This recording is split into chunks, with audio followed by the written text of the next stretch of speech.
L'utilisation d'un stérilisateur en prolène présente plusieurs avantages.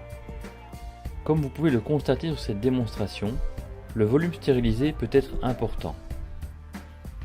Il est possible de stériliser des instruments de chirurgie qui ne supportent pas la chaleur ou le trempage, comme les moteurs, les gastroscopes, les fibroscopes ou encore du matériel d'enregistrement comme des appareils photo ou des caméscopes qui sont souvent utilisés en chirurgie.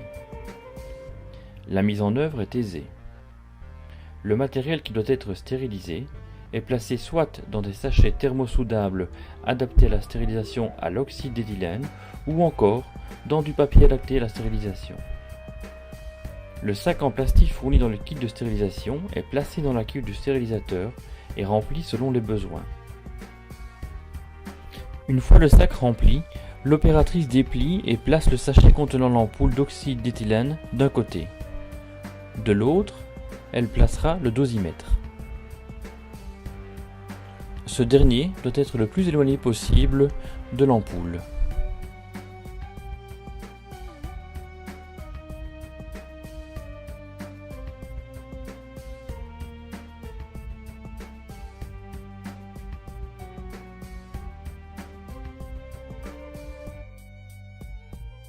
Ensuite, vient le tour de l'humitube contenant le papier buvard saturé d'eau.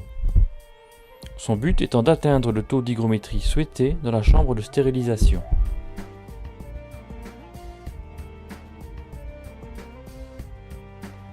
L'humitube est placé vers le centre afin que la répartition de l'humidité soit homogène. Finalement, la canule d'aspiration destinée à faire le vide dans le sac plastique est insérée entre les différents instruments. Le sac est refermé autour de la bague de la canule à l'aide d'une sangle velcro.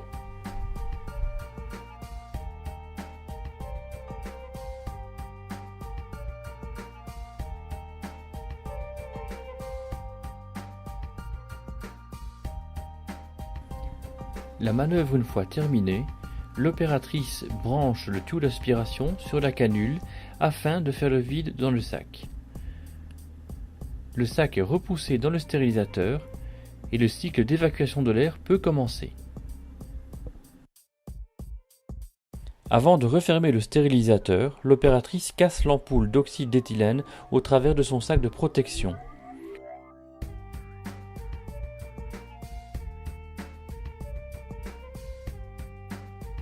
Le cycle de stérilisation peut alors commencer.